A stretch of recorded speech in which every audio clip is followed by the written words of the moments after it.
We did a thing which I'd never done before called, did you know that at the time, called a chemistry read? Yeah. Where Billy and Emma and I read.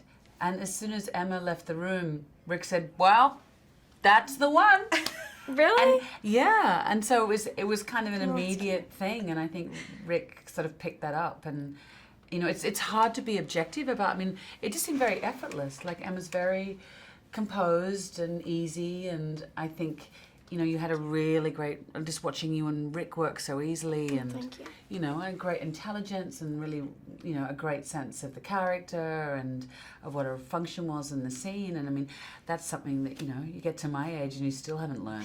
So it was like, it was, you know. Yeah, the chemistry read was fun because I felt like we were more, I felt like I had to be less of, you know, an actor, and it was nice because most of it was a conversation, and we just got to sit around and talk for a while. And Rick was quiet, which he, you know, was just observing things, and I don't know. It was a great experience to be able to just sit and talk, build a relationship before jumping into a scene where I had to, you know, pretend you were my mother, you know, with a stranger. And so it was good. It was very easy to slip in a character. It was never, you know, I think that there was always a good connection, just because I feel like Kate is very much Bernadette. I feel like I remember that you would walk into rehearsal, or we'd watch you, because the apartment had windows, and Rick would be like, well, there she is, it's Bernadette. And so it was kind of creepy. And there was, you know, it was a very, like you said, it was just kind of an effortless connection, I guess.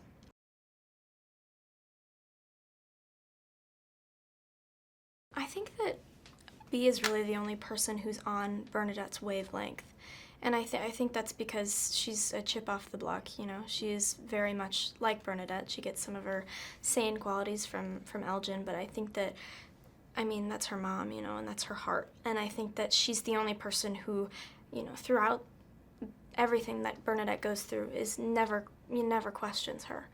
And I think that's just a loyalty that Bea has towards not just her mother, but, you know, people that she loves in general, but specifically Bernadette. Mm.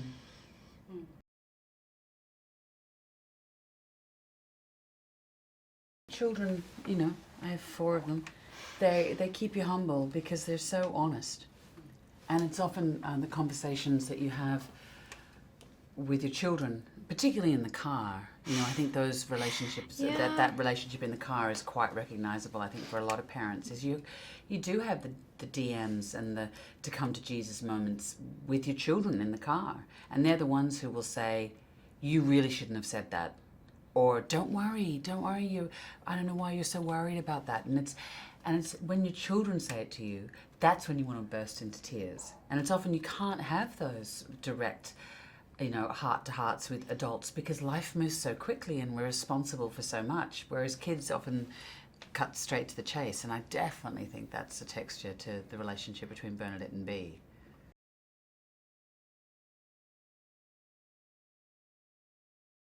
Well, I mean, as a young girl, I think it's different. I think I would have a different perspective than someone who's seen, obviously, I've only lived 15 years, and of those 15 years, I've experienced film for, you know, not many. But I mean, it's changing. I think that it's definitely changing because when I was younger, there was a lot less opportunities to see that, because it would always be usually like a male figure at the center of a movie, or if it was a female, it would just be an archetype, you know, something I've seen before. And I think that there's something to be said about that, because I think that women are often portrayed as that stereotype, because it's hard for, I think, a common audience to accept anything else than that, you know, other than, you know, they're too angry or they're crazy or something like that. And I think that this is, you know, quite the exception to that, but it's definitely changing. I think that, you know, Bernadette is a perfect example of that. It's a book written by a woman with a very particular voice, Maria Semple, and it's a portrait of a woman in midlife crisis, you know, creative crisis, but it's also a portrait of a family, and the journey of LG, played by Billy Crudup, is a really important texture in the film.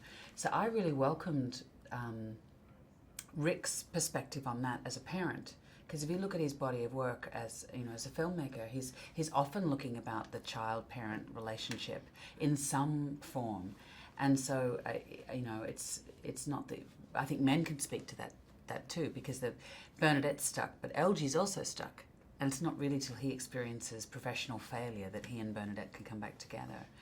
But I think that there's that these films have been made for a long time. These voices have been out there for a long time. I just think that they're being talked about in a more positive way by the media, frankly.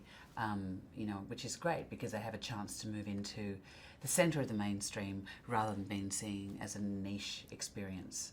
So it doesn't feel like the terrain is new, but I feel like that the audience is being allowed to receive these in a broader way than perhaps they were 10 years ago.